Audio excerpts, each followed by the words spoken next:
Olá, muito bom dia a todos, a todas. Estamos aqui hoje nesse programa sensacional, incrivelmente, onde falamos sobre a mente.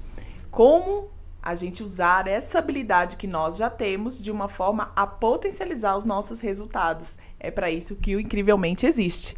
E hoje, não menos incrível, a doutora Patrícia, ela que é obstetra, ela também que é ginecologista, trabalha com gestantes, trabalha também com assistência humanizada e a gente está aqui para bater um papo hoje, já que os nossos bate-papos são sempre muito interessantes e o tempo sempre é curto, né? Então a gente tem que repetir várias vezes para poder conseguir falar tudo que a gente quer falar e que a gente precisa falar. Ela está aqui de novo conosco pela segunda vez, doutora Patrícia, muito prazer estar aqui com você de novo. O prazer é todo meu, Renata. Bom dia a todas. Obrigada de novo pelo convite. Assim, a gente fica conversando nos bastidores, quando vê, passou o tempo até da live. Agradeço pela oportunidade. É um canal muito importante a gente poder conversar e expor para as gestantes, para os familiares das gestantes, né? Tudo que envolve agora esse problema da dor, né? Que a gente vai falar sobre a dor no parto, né? Vamos falar muito. Exatamente. Eu tô aí na estrada já faz uns mais de 23 anos, sou formada pela Unifesp, sou ginecologista, obstetra. Fui formada num tempo em que não existia o nome, a expressão parto humanizado, né? Em que a gente internava a paciente e o procedimento era mais importante do que a própria paciente, do que o acontecimento com ela, né? Então fazia-se episiotomia de rotina, a ocitocina de rotina, ou seja, era totalmente invasivo, né? A gente não olhava para a paciente, nós não fomos ensinados a olhar para o paciente como se fosse a gente ali, né? Sim. Então, assim, com o decorrer do tempo, assim, eu tive aula com um dos melhores obstetras humanizados aqui de São Paulo, da Grande São Paulo, do país, que foi o Dr. Jorge Kuhn, né? Ele que introduziu esse conceito do parto humanizado, do protagonismo da gestante aqui no Brasil. E daí a gente veio caminhando, né? E como todo trabalho, assim, ninguém trabalha sozinho, né? Ninguém é sozinho. A equipe do parto humanizado, ela contém vários profissionais de diversas áreas, né? Para poder auxiliar essa gestante nesse processo. Né? Culturalmente, você me corta se eu estiver falando Pode muito, falar, fica à vontade. Culturalmente, assim, o protagonismo do trabalho de parto, do parto, né, foi sendo retirado da mulher, né? Sim. Antigamente ela tinha o parto, a gestação dentro da família, dentro da casa dela, ela tinha a parteira como auxiliar e tinha uma rede de apoio muito grande, né? Então ela tinha o esposo não era tão presente, né? Mas tinha a mãe, a tia, a avó, os irmãos, todo mundo lá, né, ajudando, e ela se sentia mais apoderada, mais, né? Confiante, mais segura. Exatamente. É claro, evidentemente, que naquela época tinha muita morte materna, neonatal, por conta de algumas complicações no trabalho de parto, né? É por isso que a medicina veio, né, colocando essa parte técnica, a parte científica, para poder ajudar a mãe nesse sentido. Aí, a mãe foi sendo retirada disso, né? O parto começou a ser um parto hospitalar, um parto que o médico ia fazer, começou a virar uma doença, né? Um procedimento cirúrgico, um procedimento fora do natural. Sim. Né? Uma coisa assim, fora do que do como uma doença mesmo, né? Tá grávida, tá doente, né? Exato. O parto, o ápice da doença. Exatamente. E algumas gerações para trás, né? As nossas mães, até as nossas avós, eu creio, dependendo da idade, né? Elas têm essa referência. Tanto que a primeira coisa que fala, filha, minha netinha, faz uma cesárea bem. Mais seguro. Mais seguro, você não vai sentir dor.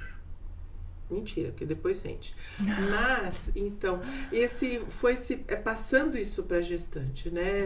Para as mulheres. Desde pequenas elas começaram a ouvir isso. Né? Então, aquele medo, aquela impotência começou a ser sedimentada na mulher, né? Principalmente aqui no Brasil, que a gente tem essa cultura. Demais, né? Demais. Aqui no Brasil, o Brasil é o segundo maior país em número de cesarianas. Meu Deus, assustador. E assim, é porque tem problema? Não, é cultural, né? O parto normal começou a ser associado, há um tempo atrás, com falta de recursos. Né? A mulher que tinha parto normal era só porque não tinha jeito de pagar um plano, de pagar um parto cesáreo. Sim. Entendeu? Então isso ficou muito escrito na mente dela, né? E aí veio essa releitura, né, essa releitura do protagonismo, porque a cesárea, ela é um parto cirúrgico, é um parto cirúrgico necessário, né? Quando houver indicação mesmo, graças a Deus que existe ela. Graças a Deus, né? salva vidas. Muitas. No momento certo. Exato. E necessário. Mas quando a gente começa a fazer ela torto a direito, sem indicação, você começa a ver algumas implicações no futuro obstétrico da mulher, porque assim, ela não vai poder ter o mesmo número de cesáreas se ela tivesse partos normais, né? Tem as complicações cirúrgicas em si, anestesia, infecções, hemorragias, porque a gente sangra muito mais na cesárea do que no parto normal. Quando bem conduzido, o parto normal, claro. E os riscos pós-cirúrgicos, né? Que são imensos, de infecção. Exato, menina. Além da infecção, a gente tem várias camadas do nosso abdômen que são cortadas, que vão levar um tempo para cicatrizar, pode não cicatrizar direito. A sua conexão, ou seja, a conexão da mãe com o seu bebê, vai ser prejudicada. Fica, infelizmente, né? Quando, em alguns casos. Pois então, aí a gente começa a resgatar, né, esse parto vaginal humanizado. Né? E nesse parto vaginal humanizado, a gente pegou essa rede de apoio e transformou em algumas funções, né, dentro da equipe do trabalho de parto. Então, vamos lá. A obstetra, a médica, a minha função qual é? Eu tenho que fazer a zona de segurança. Né? Porque a minha formação é o que pode dar de errado e o que eu vou fazer se der errado. Se der errado. No mais, deixa fluir. Deixa fluir. Eu tô ali para isso. Certo. Né? Para ver algumas patologias no pré-natal, para poder ver se o neném tá bem, se a mãe tá bem, e vamos conduzindo. Certo. Né? Essa é a minha função. Né? Dar aquela segurança, aquele respaldo. Agora, existe também a enfermeira obstétrica ou obstetriz, né, que é uma formação acadêmica de 5, 6 anos, em que a mulher, ou aquela profissional, ou o profissional, vai se formar no processo fisiológico do parto, né, do pré-natal e também do pós-parto, né, do cuidado com o neném, porque neném não vem com manual. Exatamente. Então, a obstetriz ou a enfermeira obstétrica auxilia nesse processo. Ela faz o pré-natal junto com o médico, para conhecer a paciente, para ter esse laço de confiança. Vai preparando a gestante para o parto, né? Fazendo alguns exercícios, respiração. E ela vai, sim, quando essa gestante entrar em trabalho de parto, que geralmente é de madrugada, ela vai para casa da gestante, ela tem meios de ver se está tudo bem, né? Ela está autorizada a fazer toque vaginal, auscultar o batimento, ver como é que está a altura, dilatação, o líquido, se está tudo bem. E ela vai referenciando isso ao médico no decorrer dessa fase. Por quê? Isso é muito importante. Porque a grande maioria das distócias de trabalho de parto, ou seja, uma coisa que deu errada no trabalho de parto, é a internação precoce. Né? Então aquela gestante insegura, né? Ela não tem a segurança, ela acha que pode dar alguma coisa de errado, ela vai logo pro hospital. Ela já vai logo. Nisso que acontecem as coisas. Exato. E aí ela chega e acha que tá demorando muito. Isso aumenta a ansiedade demais. Aumenta a tensão, que aumenta a dor. Aumenta sensação a dor. dolorosa. Aí ela pede, quero cesárea, não quero mais, tem alguma coisa de errada, meu bebê não tá nascendo. Né? E aí essa profissional é muito importante na equipe. Sim. Porque ela está preparada para ver se está tudo bem. Sim. Ela que vai fazer esse corpo a corpo com a gestante na casa dela, né? Na casa da gestante, perfeito. da parturiente, porque ela vai se sentir segura. Ela vai estar no banheiro dela, na cama dela, Isso com a família dela. Tudo normal, fisiológico. Isso é o ideal dos mundos, né? Esse é o ideal. Nos meus 2 partos, eu tive essa profissional do meu lado e realmente fez toda a diferença. Porque ela ali, né, ela conseguia me passar os exercícios, ela conseguia medir a dilatação, que é algo também muito importante, né? E a gente percebia através da frequência também dos batimentos cardíacos, se o bebê estava bem. Então, tudo isso deixa a gente mais segura. E se você está segura em casa, para que você vai correr para o hospital? Não tem necessidade. Você já tem a profissional ali do seu lado. Então, assim, isso com certeza fez toda a diferença. Tanto para o alívio da dor, porque se eu estou mais relaxada, eu sinto menos dor, né? Se eu estou tranquila no meu ambiente, na minha casa, eu sinto menos dor, né? Então, você poder curtir esse ritual dentro do seu ambiente seguro. E aí você me falou uma coisa interessante que eu peguei aqui e falei, vou falar disso. Que é sobre a maioria dos partos ser à noite, né? E eu gosto muito de fazer essa correlação com a natureza. Porque nós somos seres da natureza, nós somos seres biológicos. E às vezes a gente esquece disso, né? Eu tava conversando ontem com uma das clientes, ela falando que fez um retiro, que ela foi para um lugar para se conectar com a natureza, colocou o pé no chão, né? Sentiu ali o pôr do sol e tal. Eu falei, gente, mas isso é o que faz parte, é o que deveria ser. E a gente às vezes esquece, parece que a natureza tá lá fora e nós aqui, e agora eu vou lá na natureza, né? E aí você me falou dos partos de madrugada, eu lembrei que nós, como seres biológicos, olha como que a natureza é perfeita. Por que a maior parte dos partos acontecem de madrugada? Não é à toa. Exato. É de madrugada quando os predadores estão normalmente dormindo, a maioria deles, né? E é quando você tem um ambiente escuro, que também torna mais difícil a visibilidade que está acontecendo um parto. Logo, você e seu filhote estão mais protegidos. Então, olha como que a biologia, ela é perfeita, né? Então, seguindo desse pressuposto que o ambiente seguro é melhor para o parto acontecer, biologicamente falando, então é claro que o ambiente dentro da casa vai seguir esse pressuposto de ser um ambiente seguro, né? Então, assim, o ideal seria realmente seguir por este caminho. E, doutora Patrícia, o que acontece que as mulheres ainda, não sei se as mulheres, não sei se os profissionais ainda não internalizaram isso para fazer com que isso seja a regra e não a exceção, porque a gente vê que isso é exceção, né? Hoje meio que mudou, o parto humanizado é para quem tem mais condição financeira, né? Então, inverteu. Você disse que durante um bom período o parto humanizado, ou o parto normal, aliás, era para quem não tinha condição financeira. E agora parece que o parto normal é para quem tem condição financeira, né? O que aconteceu? Isso é devido a essa parte dos profissionais ou é mais em relação às mães que têm um medo da dor? O que você acha que interfere mais? Eu acho assim, né? Aqui no Brasil isso está acontecendo, mas lá fora, né? Tanto na Europa, principalmente na Europa, o parto ele é conduzido muito, na grande maioria das vezes, pelas enfermeiras, pelas midwives, né? Que vão na casa, que elas passam uma semana com a gestante, né? Com essa parturiente, essa puérpera. Então, isso tem sido... E no sistema público. Olha só. Público. Então, assim, para uma europeia, fazer um parto cesárea é uma agressão. Verdade. Né? É uma coisa, assim, fora do normal. Né? Então, assim, para elas todas, a grande maioria...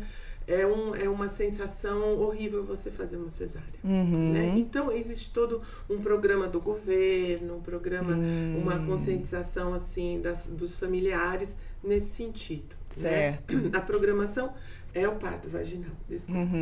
Vontade.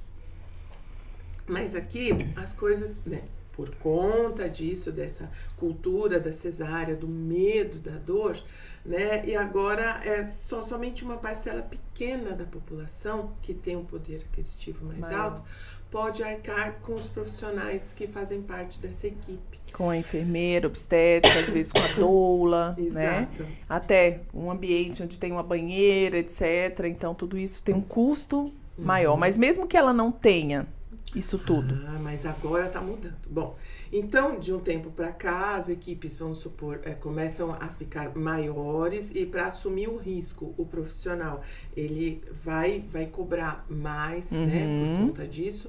Mas algumas casas de parto em São Paulo, né, já são renomadas, já são muito bem conhecidas, né? São casas de parto, ou seja, são instituições próximas de hospitais de referência do SUS, né? Então tem de Sapopemba, tem na Zona Leste, tem vários. Tem a Casa Ângela maravilhosa, que é referência aqui em São Paulo, em que as gestantes, a partir lá do segundo, terceiro trimestre, se inscrevem da região, né? Precisa ser da região referenciada do SUS, o posto de saúde onde ela faz o pré-natal. Vai referenciar ela, né? Certo. Ela precisa ser uma gestante de baixo risco, né? Ou seja, não pode ter diabetes gestacional, hipertensão, várias cesáreas anteriores. Pressão alta. Exatamente. Não pode ter algumas coisas que necessitam um acompanhamento hospitalar. E aí ela vai para essa casa de parto, ela vai ser acompanhada as últimas semanas lá, né? E ela vai para essa casa de parto e não para o hospital. Onde ela vai ser acompanhada pelas enfermeiras, pelas obstetrizes. Tem a doula dela, que aliás é outro tipo de profissional, a doula. Tá? Certo. A doula, ela é aquela profissional que é a âncora emocional da mulher.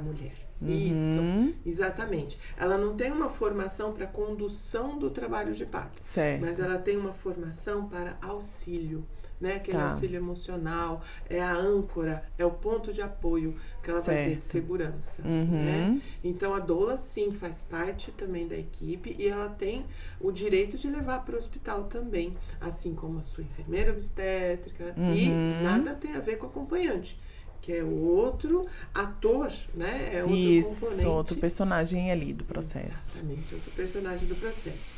Então, essas casas de parto, né, estão aumentando agora aqui em São Paulo, graças a Deus. Ainda bem. São pacientes do SUS, né?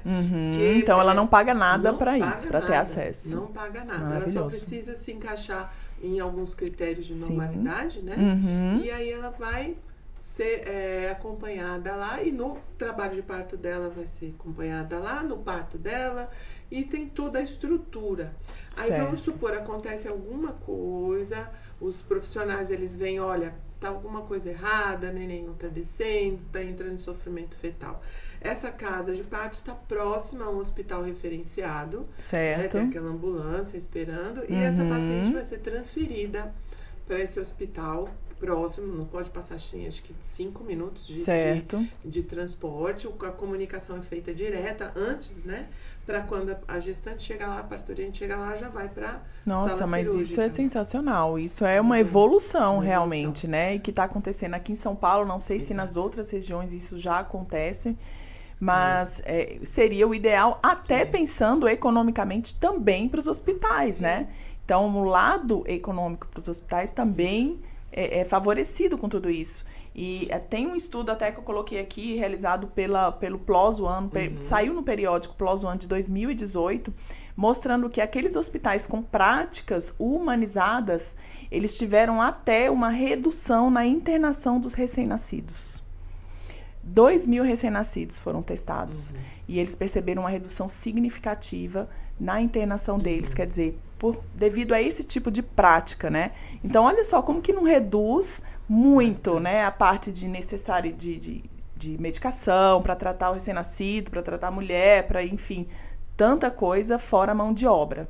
Então, é uma questão de políticas públicas mesmo, né? Quando você vê um hospital assim, terciário, quaternário, né, que são hospitais grandes, eles têm todo tipo de patologia, né? Então você vê lá gestantes, parturientes e outras mulheres e homens internados em UTI, com bactérias super resistentes, entendeu? Sim. Por mais que você tenha, assim, um asseio, uma limpeza, uma antisepsia adequada, você vai ter essa bactéria Claro. circulando. Fora os vírus que estão no ambiente, então, né? E aí você pega um bebezinho que não precisava nem estar lá, que vai estar sujeito Sim. a isso tudo, né? Sim. Então, realmente, se você conseguir fazer uma triagem muito boa do perfil daquela paciente e, mais importante, que eu acho que isso até é o foco dessa nossa conversa, um pré-natal dirigido, né? Para essa gestante, você preparar ela. Sim. Você vai certamente diminuir o nível, o número de internações, né? O número de complicações, o número de cesáreas, que aí essa gestante ela tem que estar lá no hospital, Sim. né? Sim. Ela pode ter uma coisa muito mais fisiológica. Sim, né? com Então, certeza. O parto, ele não começa ali quando começam as dores, né? Sim, A gente... bem antes Oh, disso, meu Deus. bem antes disso. Eu acho que até antes de ficar grávida. Antes de ficar grávida. Na verdade, eu digo que o parto começa quando a bebê nasceu, quando essa mãe nasceu, né? Porque ali ela já nasce com os óvulos, né? Então ali ela já tem algo que um dia ela pode ser mãe. Pode ser que aconteçam coisas no meio do caminho que impossibilite isso, mas a tendência natural é que seja. E aí lá, quando ela se torna adolescente, a gente viu, ela entra também na menstruação e esses óvulos amadurecem, então o corpo dela vai sofrendo modificações, que são modificações... A relação com ela mesma, né? A relação com ela mesma, como mulher, o lado mesmo. feminino. Então, tudo isso já é uma preparação para o parto. Então, começa muito lá atrás, né? Mesmo. E fora o que ela vem ouvindo, e que aí entra a parte que prejudica, né? Que são as crenças de outras pessoas, as histórias de parto que ela ouve no decorrer desse caminho, seja da avó, da tia, da mãe, não sei de quem. E tudo isso também vai criando ali circuitos neurais que vão, né, trazer mais medo. Isso mesmo. Mais insegurança. Ninguém pode ver uma gestante que tem que contar uma história triste. Por quê, né? Por que não uma história feliz? Não sei. Olha, é tema de trabalho. Assim, se a gente olha uma gestante... Fala, que legal, que bom, olha, impressionante. O dia do seu parto vai ser maravilhoso, aproveita, olha que coisa boa, eu tenho filhos maravilhosos, meus partos foram ótimos. Não, dor. Que coisa. Aconteceu desgraça, foram mal atendidos, exatamente. Né? Tiveram azar de encontrar... pessoas mal preparadas. Isso, violência obstétrica, né? E aí entra naquele ponto que a gente já até falou, que é da carga emocional da dor, né? O Bruno até comentou da outra vez, mas vale lembrar daquele teste que foi feito, em que foi lesionado o giro do cíngulo, né, de uma pessoa para verificar a questão da dor, quanto que ele iria sentir dor. Antes da lesão, ele sentiu uma dor nível 10, né? Uma lesão que era feita no tecido para avaliar. E depois dessa lesão do giro do cíngulo no cérebro dessa pessoa, realizou-se a mesma lesão no tecido para verificar o grau de dor, o nível de dor. E esse nível de dor caiu para nível 2. Um nível que era 10, antes caiu para nível 2. Com o mesmo estímulo doloroso. Quer dizer, o que mudou aí? A questão da carga emocional da dor que foi reduzida nessa lesão do giro do cíngulo. Quer dizer, reduziu a carga emocional, ele sentia a dor, ele sabia que tinha algo acontecendo ali, só que aquilo não trazia incômodo, aquilo não trazia uma sensação de angústia, uma sensação ruim. Então, é isso que é o ideal a gente levar para as gestantes, né? Quando você trabalha com essas memórias associadas, com tudo isso que foi falado para ela, com essas histórias que ela ouviu, terríveis, você está reduzindo essa carga emocional da dor. E uma dor que seria, então, nível 10, 9, né, na hora do parto, ela passa a ser nível 3, nível 2, porque ela não é prioridade, ela não incomoda tanto. Prioridade, o foco, né? Não é o foco. Você falou tudo. Quando você tem aqueles 9 meses para preparar essa gestante, né? Do ponto de vista emocional, físico, né? Sim. E pegar e tirar esse foco do medo, da dor dela e colocar o foco na maternidade, trabalhar os medos da maternidade com ela, os né? medos da maternidade. As expectativas, tudo muito isso tem a ver com a relação que ela teve, né, com a sua mãe. Com a sua própria mãe, na sua criação. Exato. Aí você prepara, você deixa ela assim mais tranquila, né? Com a chegada do Exatamente. parto. Exatamente. É muito importante. Eu até contei uma história da outra vez, mas para mim é muito importante. Quando eu era menina, criança, assim, coisinha de menos de 7 anos, eu perguntava para minha mãe, Dona Maria Alice, ô mãe, como é que foram os nossos partos? E não sei o que eu ouvia minhas amigas falando, né? E ela falava assim, foram os 4 melhores dias da minha vida. Sim, olha foram só. Maravilhosos. E assim, eu ficava esperando por esse dia maravilhoso. Meu Deus, deve ser uma festa, deve ser uma legal. Deve ser muito legal. Nossa. E aí, quando eu pegava o positivo na mão, olha só que doideira, eu falava, ai, que legal, vou ter um parto. Então, assim, pra mim, o parto, né, o que foi passado pra mim, é que o parto é um acontecimento Olha só bom. que diferença. É um presente, é um acontecimento e é uma festa. Sim. Mas é uma festa. É uma festa, claro. Alguém muito especial chegando, né? Vai doer? Não. Mas, sinceramente, o seu foco não vai estar ali. Vai estar na festa, vai estar na carinha do bebê que você vai querer ver, vai estar, assim, naquela transformação que você vai ter, sabe? Como pessoa. Exatamente. E isso é muito legal, isso é muito legal. Eu tento passar um pouquinho dessa minha experiência como mãe. Tive meus 6 amados Foi queridos. tão bom, né, que teve 6. Eu fiz mais, foi muito bom. Assim, não sou doida, não. Aliás, eu acho que eu sou mais ou menos, até aceitável. Mas realmente foram experiências, assim, eu mudei. Com cada filho meu que nasceu, eu mudei. Eu aprendo com eles todos os dias. Mas cada dia eu lembro de cada um. E eu gosto de degustar e lembrar. Sim. Quando deu a primeira contração, o Arthur foi meu primeiro bebê. Tem 33 anos hoje. Às 3h59 da manhã, eu lembro. A primeira contração, a hora que doeu, eu falei, opa, agora é? Ai, que legal! Chegou o momento! Como será que vai ser? E foi, e assim, eu acho que essa minha tendência de esperar pelo melhor... Isso. Fez toda a diferença. Fez muita diferença. É o lado do copo que você olhou, né? Você olhou pro lado cheio do copo, não pro lado Isso vazio. Dá pra treinar, né, Rê? Isso dá pra treinar perfeitamente. E hoje eu faço o mesmo. A minha filha pergunta às vezes, né? A de 6, ela já fica mais curiosa. Ela, mãe, conta um pouquinho sobre o meu parto, como é que foi que eu nasci. Eu já, antenada, já conto todo o lado maravilhoso, até porque foi realmente maravilhoso, né? Mas isso já tá plantando ali a sementinha do que vai ser no parto dela. Exato. Só que a maioria das pessoas, infelizmente, não cresceu ouvindo isso. E aí, né? Aí elas pensam, então pronto, então eu vou pra cesárea mesmo. Porque minha mãe só falou coisa ruim, minha avó também, minha tia. Não, né? Então tem solução, que é justamente esse trabalho da hipnose que vem para ressignificar tudo isso. Então, a hipnose, ela é uma ferramenta, né, cientificamente já com comprovações muito validadas, de que através dela você tem uma maior potencialização na terapia. Você potencializa os resultados porque você consegue isso com mais velocidade. Você vai direto no subconsciente, onde estão memórias associadas àquilo, né, que ela está sentindo, e você ressignifica. Quando a gente faz isso, a gente está criando um novo circuito de neurônios ali por trás dos bastidores.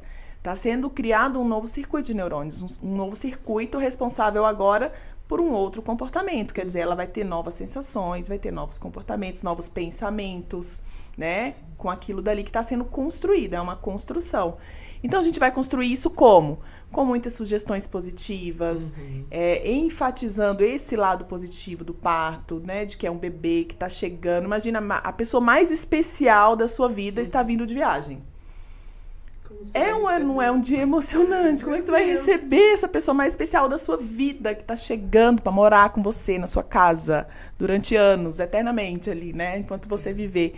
Então, assim, é um momento muito importante e grandioso, maravilhoso. Então, tem que ser vivido dessa forma. E quando a mulher, ela consegue enxergar esse lado, tudo flui mais tranquilamente, né? Mesmo que vá para uma cesárea, porque isso não é garantia de que não vai para uma cesárea, até porque tem a parte fisiológica, tem toda uma questão ali que pode interferir e precisar realmente de uma intervenção. Sim. Mas ainda assim vai ser uma experiência gostosa de ter sido vivida, positiva, Exato. né? Então é isso que o hipnoparto, que é essa técnica que eu utilizo com as grávidas, ela vem e está assim trazendo resultados muito bons, né? Então dá para ser feito online. Tenho atendido mulheres da Europa que me relatam a mesma coisa, que lá o natural é o parto normal, que é o parto humanizado, né? Dos Estados Unidos a mesma coisa. Então lá também a cesárea é só quando realmente é necessário. Então isso tudo já faz com que elas tenham uma consciência diferente, a cultura diferente. Até eu gostaria de aproveitar a oportunidade para perguntar. Com que idade gestacional você acha que deve haver essa ressignificação? Existe alguma coisa, quanto o número de sessões, né? Como é que funciona? Então, normalmente a gente pergunta para a gestante qual o objetivo dela, né? Porque a hipnose ela pode ser feita desde o início da gestação para aliviar os enjoos, por exemplo. Enjoos, exato. Que é bem comum e que o lado emocional interfere nessa intensidade dos enjoos, a gente já sabe disso. E a gente pergunta, então, qual o seu objetivo? Você quer trabalhar desde o início da gestação? Você tem ansiedade? Você tem medos? Porque, às vezes, ela é uma pessoa que toma Rivotril constantemente na gestação, não pode. Vamos trabalhar a sua ansiedade de uma forma natural? Então, vamos começar já no início da gestação a trabalhar esse lado. Aí, se aproximando do parto, a gente foca no parto, né? Mas o ideal, se for só parto, por volta das 36, 34 semanas, a gente consegue trabalhar ali com 3 a 4 sessões, pensando em parto e pós-parto. Pensando em alívio da dor, né? Principal, né? E também pensando no pós-parto, porque a gente tem que trabalhar o pós-parto. Não adianta não trabalhar o pós-parto. Não vem com manual, tem a depressão pós-parto. Para evitar a depressão pós-parto. E a depressão pós-parto também já tem uns estudos científicos comprovando que está fortemente associada a como foi o trabalho de parto dessa gestante e a gestação dela. Essa ansiedade que ela já vem nutrindo, né? Aquele medo lá de trás. Exatamente. Tem muita coisa envolvida durante a gestação, né? São 7 fases psicológicas que toda gestante vai passar. Então, ela começa a avaliar a sua relação consigo mesma, depois a relação dela com os pais dela. Ela passa a avaliar a relação dela com o cônjuge dela. Então, assim, são fases reflexivas que a mulher passa, porque é uma transformação de vida, né? É uma nova mulher que vai nascer também, não é só um novo bebê. E essas 7 fases, às vezes, pode pegar em algum ponto. Às vezes, o relacionamento não está tão consolidado. Se aquela gravidez não foi uma gravidez desejada, né? Se ela não tem um emprego onde ela está feliz e sentindo estável para poder bancar tudo que vai vir com o bebê, não é? Quanta expectativa. Muitas inseguranças. Então, dá pra gente trabalhar com a hipnose desde essas inseguranças, desses medos, relacionamento, né? Para trazer mais autoconfiança, mais empoderamento também, para ela ter um parto mais tranquilo. Então, o ideal aí 3, 4, 5 sessões, se for trabalhar no início da gestação ali. E trabalhar o pós-parto também, mais ou menos essa média. A gente gasta em torno de 2 horas em cada sessão, né? E pode ser feito online da mesma forma. Então, muitas vezes, assim, ainda existe um grande preconceito na área médica, né? Em relação à hipnose, né? A gente ainda referencia quem trabalha com hipnose como aquele mágico, né? Que fica ali se mostrando, querendo tirar o poder de si próprio, ou seja, da própria pessoa, né? Que ela paga, perde o controle da sua mente. Então tem muito isso ainda, as pessoas ainda têm essa parte. Mas eu posso ser, inclusive, testemunho, né? Eu, quando eu era pequena, com 12 anos, eu era gaga. Mas verdade! Moleque, extremamente gaga. Não era pouquinha coisa, não. Era muita coisa. Nossa, eu não conseguia falar. Eu tinha que bater o pé no chão para começar uma palavra. E mesmo assim, às vezes, eu não conseguia. E a minha irmã, né, mais velha, me levou para um psicólogo que era hipnoterapeuta. Se eu te falar que eu fiz um tratamento de 2 ou 3 semanas e nunca mais gaguejei, bom, quando eu tô nervosa, né? De vez em quando não vou. Mas aí todos nós, né? Quando a gente tá nervosa, a gente gagueja um pouco. Mas foi excepcional. E assim, não perdi controle de mim mesma, continuo a mesma pessoa. Nossa, olha só que legal. Só ressignifiquei, por quê? A criança é muito difícil de você trabalhar a parte de terapia, Sim. de você ir no âmago do problema, Sim. de fazer uma coisa assim comportamental. Uhum. Então, a hipnose, na verdade, né, ela vai naqueles comportamentos Isso. básicos e redireciona. Isso né? aí, isso Aquela aí. coisa, aquele trauma, aquela coisa. E você começa a... É uma coisa rápida, que muitas vezes, assim... Muito. Evidentemente que a gente não vai resolver a vida inteira de uma mulher. Ela vai ter a sua vida toda para poder fazer terapia, a reaprender. A gente tem uma vida toda para aprender. Isso né? aí. A gente está aprendendo todo dia, meu Deus. Exatamente. Mas a hipnose é uma ferramenta que pode ser usada de uma maneira rápida. Eu falo que é tiro de bazuca. Você quer uma solução rápida, você vai para a hipnose. Você vai lá, ressignifica essa tua relação com a dor. Isso. Né? Naquele momento você vai ter assim o seu parto de novo nas tuas mãos. Isso né? aí. Não é sobre perder o controle, sim retomar o controle. Exato. É o oposto disso, né? Exato. Sabe que Fábio William, eu sempre falo dele porque ele é um jornalista, né? Fantástico da Rede Globo e ele é psicólogo também. E ele falou até esses dias, né? Ele fez um post dele que falou exatamente o que é para mim essa questão do trabalho de parto, da hipnose para o parto, que é o seguinte: você já viu que quando a gente coloca sal no copo, né? Se você toma, por exemplo, colocar uma colher de sal nesse copo, vai estar com gosto salgado, né? Mas se você coloca, por exemplo, uma jarra imensa e você coloca a mesma quantidade de sal, você vai tomar, você vai sentir bem menos o sabor do sal. Então, quanto mais água você coloca nesse copo, menos você sente o sal, mas o sal tá ali, a mesma quantidade. O que a hipnose faz? Semelhante. Você não vai apagar aquele acontecimento que gerou aquilo que você está sentindo, seja uma rejeição, um medo, uma insegurança. Aquilo vai continuar, aquela memória ela vai continuar ali, porque tem gente que quer que a gente apague a memória, tá? Quero esquecer alguém e tal. Não, aquilo vai continuar, aquela memória tá ali. Mas a quantidade de água que a gente vai colocando vai fazer com que você não sinta mais aquele sal que tá ali. E essa quantidade de água é justamente esse lado positivo, é o outro lado da moeda. Que às vezes aquela criança não conseguia enxergar pela imaturidade, pela questão da idade. Hoje, como adulta, ela já consegue perceber outras coisas que estavam envolvidas naquele momento, né? Então, você consegue aumentar essa quantidade de água e aquela quantidade de sal ali, ela fica imperceptível, porque o seu foco também não está mais ali. E isso muda tudo, né? Isso muda a forma como você interpreta todos os outros estímulos que vão vir a partir daí, inclusive. Não só aqueles que já aconteceu, mas os que virão. Então, assim, é uma transformação. Para você foi uma transformação magnífica, né? Da gagueira. O Bruno também está trabalhando com uma criança que é a questão do sono. Já terminou, inclusive, já melhorou. Que é a questão do sono dele. E ele tem 6 aninhos de idade. E ele não dorme na caminha dele. Não dormia, né? Porque depois da hipnose ele passou a dormir. De medo. Então ele sempre vai para a cama dos pais. E isso acontece com frequência. Quantas crianças que não dormem nas suas camas, né? Demais. E os pais nos procurou e tudo. A criança quis, né? É bem importante lembrar que a criança tem que querer. E aí ele trabalhou uma questão boba de um filme que ele assistiu, de terror e tal. E ficou com medo a partir dali. Então, ele trabalhou a questão emocional, ressignificou essa questão do medo, né? Levou essa confiança para a criança, levou o lado bom dele ficar na caminha dele, né? Fortaleceu tudo isso, deixou isso muito mais alto. E aí, com o tempo, ele foi mudando o hábito, porque tem um hábito envolvido. Certo. E o hábito requer um sacrifício dos pais em levantar e devolver a criança para a cama. É como o hábito de fumar. Você tem o hábito do movimento, né, de sair para arejar. Então, você precisa quebrar o hábito também em paralelo. São trabalhos conjuntos, né?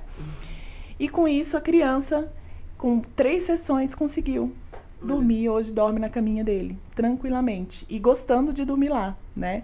Então, assim, dá para fazer com crianças também. E se fizer, melhor ainda, porque mais cedo, quanto mais cedo você trata, melhora a qualidade de vida desse ser humano, né? É verdade, poxa, muito gostoso mesmo, né? Tem muita coisa, assim, que está envolvida na maternidade, né? Muita coisa. Que não é somente a entrada, né, de um novo ser, mas, assim, como você falou, toda essa ressignificação familiar, né? Exatamente. Não somente com aquele que está chegando naquele momento, mas com aqueles que foram já embora, Isso. né? Com toda aquela carga que você traz, né, de família. Então, assim, eu gosto muito do pré-natal, eu gosto muito, porque é um momento em que a mãe, né, protagonista daquela mudança, ela pode inserir algumas mudanças de hábito na família muito importantes. Por exemplo, alimentação, porque agora um ser novo vem, eu tenho que comer melhor, eu tenho que me portar melhor. Isso, ela já se cuida mais. Se cuida mais. E é o momento certo de você introduzir algumas mudanças positivas. Verdade. Naquele Ela ano. para de fumar, ela diminui o consumo de bebida alcoólica, que o certo é 0, né? Exatamente. E a família ganha. Então, assim, tudo que a gente puder fazer para que aquela família melhore, né? Sim. Dê um upgrade, né? Isso aí. Melhore tanto na alimentação, No relacionamento, Meu tudo. Deus. E a hipnose é uma ferramenta. É uma ferramenta muito positiva para mudar tudo isso. Exato. Até trabalhar a questão do pós, né? Porque ninguém fala, mas o pós, gente, ele é bem difícil. Teve uma pessoa que me procurou porque ela tinha fobia de choro de bebê. Oh, meu Deus. Lascou com o neném vivo. E aí, como é que você fez? A gente teve que trabalhar isso, né? Claro, ela ia ter 2, ela estava grávida de gêmeos. Meu Deus, realmente, ia precisar de um tiro de bazuca rapidinho. Exato. E aí? E aí a gente conseguiu trabalhar ressignificando o que era o choro do bebê. O que é o choro do bebê? Vamos falar fisiologicamente falando, o que é o choro do bebê, né? O choro do bebê é o desabafo, o choro do bebê é algo que está incomodando ele, pode ser o frio, pode ser a etiqueta, pode ser, enfim, comunicação. N coisas. É uma forma dele se comunicar. Uhum. Só que muitas vezes essa comunicação não é porque tem algo incomodando ele, é porque simplesmente ele quer desabafar, né? Igual a gente não dá uns gritos de vez em quando, dá. assim, de estresse, né? O bebê também. Então, quando você consegue ressignificar tudo isso, mostrar pra ela que aquele choro não é porque, estou te desafiando, ou quero ver você nervosa, né? Porque é a forma como a mulher interpreta o choro, como se o bebê estivesse provocando, tá me testando, Exato. e não é isso, né? Não, e aí ela entende isso, acabou. Então ela teve os bebês dela, tá feliz da vida, disse que não incomodou mais a questão dos choros. E é isso, gente. E assim, tem fobias que você nem sabe que tem. Só vai saber depois que o bebê já nasceu. Inclusive, sabe, a gente tem, por exemplo, tem mães que são de primeira viagem, né? E tem mães que já têm já uma estrutura, já tem 1 ou 2 filhos. E a entrada desse bebê nessa família, muitas vezes, para aquela criança que já está ali, é como se fosse uma mulher traída.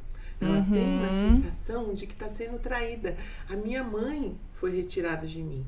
Eu acho, inclusive, que essa inclusão, né, do irmãozinho, da irmãzinha, dentro desse contexto, né, faz toda a diferença. E você aproveita e também trabalha esse irmãozinho, trabalha sobre tudo isso. A parte da cooperação, né, de que somos um grupo, cada um tem a sua individualidade, você não é que ele está vindo para tirar o seu lugar. Esse treinamento familiar é uma coisa muito legal também, né? Porque vai dizer dali para frente como é que vai ser a dinâmica, a nova estrutura familiar, nova dinâmica, tudo muda, né? Esse bebezinho chegar e já receber o irmãozinho com um presente, né?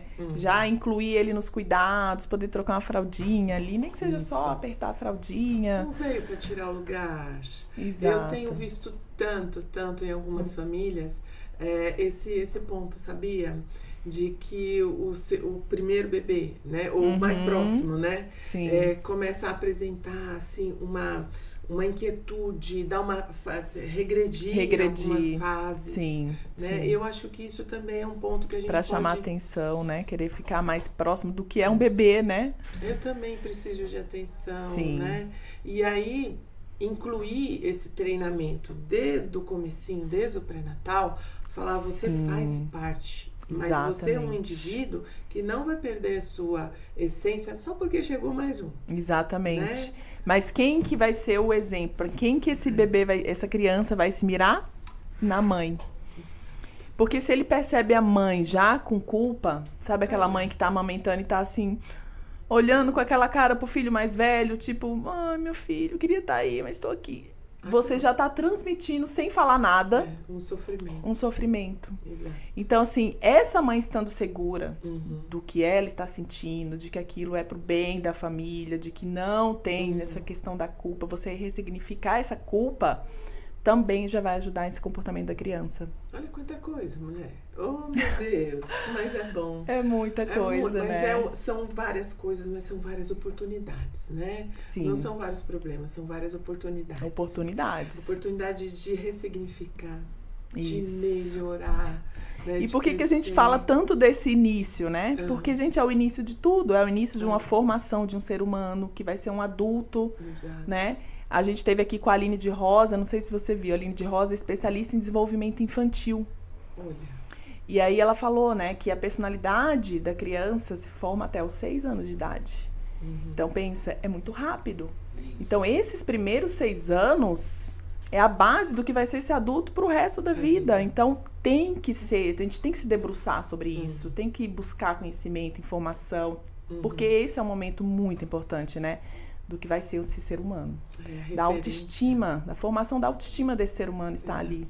Depois ele tem muito o social, né? Isso. Até os 6 anos ali é referência de mundo, de universo. Exatamente. Né? É o pai, a mãe, o irmão, aquela dinâmica familiar. Sim. É muito legal mesmo. É uma responsabilidade, mas é...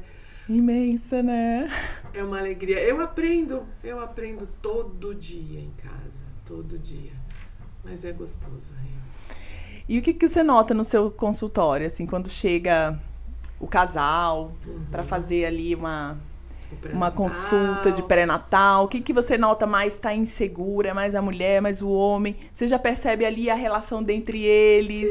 Se é uma boa relação, né? Muita coisa. Primeiro, quem vem, né? Quem vem? É ele, com ela, os dois juntos, ela vem sozinha, ela vem com a mãe, né? Só o jeito dela entrar, você já capta alguma coisa.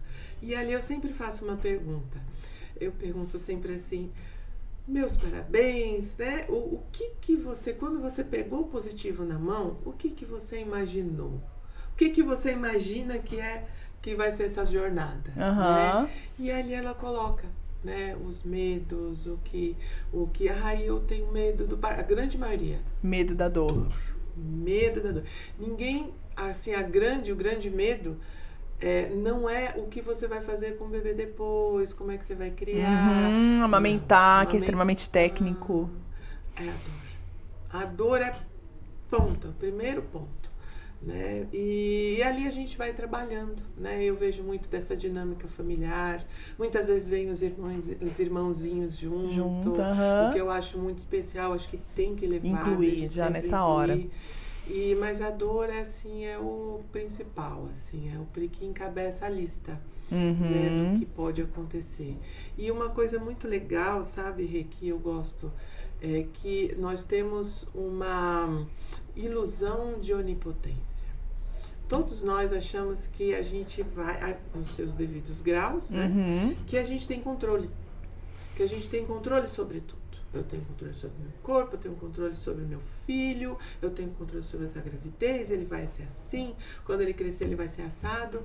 E eu digo que cada um dos nossos filhos são uma escola para dizer que a gente não tem controle total. Esses 6 primeiros anos são maravilhosos, são muito importantes, é como se fosse a Golden Hour, né? É, exatamente, Golden Hour. De 6 anos. De 6 anos.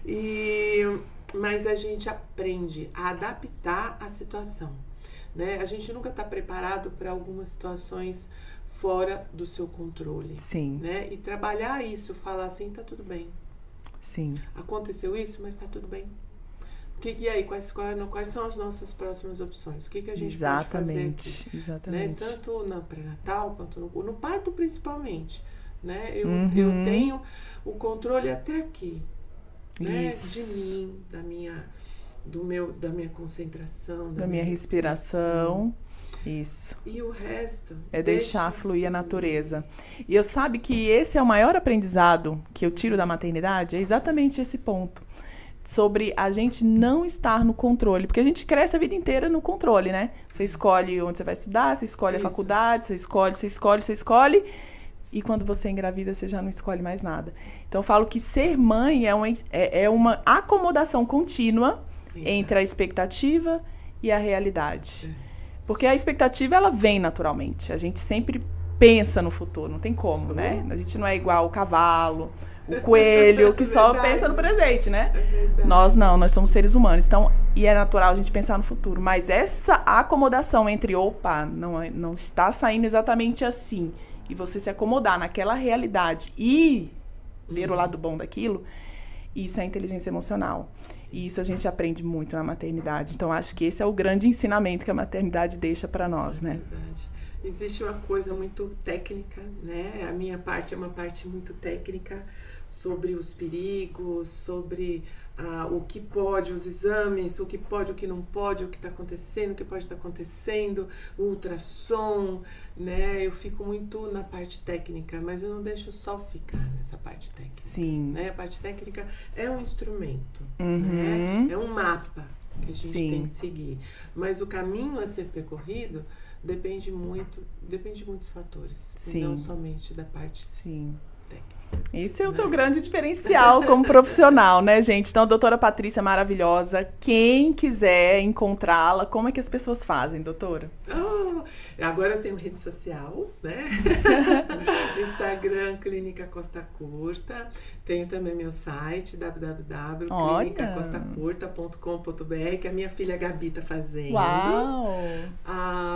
Tenho também... E eu estou trabalhando em Alphaville, aqui na MedLife, e na Zona Norte de São Paulo, onde é o meu bebezinho, é meu lugarzinho lá. E a gente está por aí. E nós vamos fazer um workshop, né, doutora? Em breve, né? Verdade. Nós vamos fazer um workshop para gestantes. Vamos aqui, eu, ela, mais algumas profissionais que estarão conosco, né? Tem a Cris...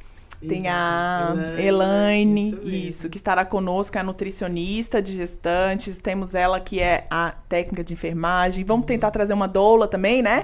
Uma consultora de amamentação, deixar o negócio bem completo para a gente auxiliar as gestantes. Então, em breve, nos acompanhe que a gente vai divulgar a data. Exatamente, para tirar as dúvidas, para gerar justamente as gestantes saber quais são as opções. Isso aí. O que ela pode fazer? Vamos tirar a dúvida num ambiente descontraído, tranquilo, de gostoso.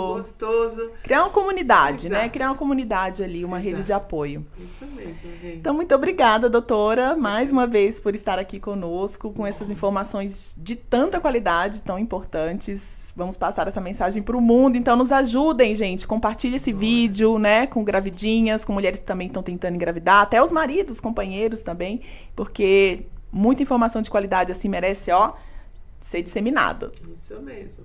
Obrigada, doutora. Até a próxima. Agradeço, até.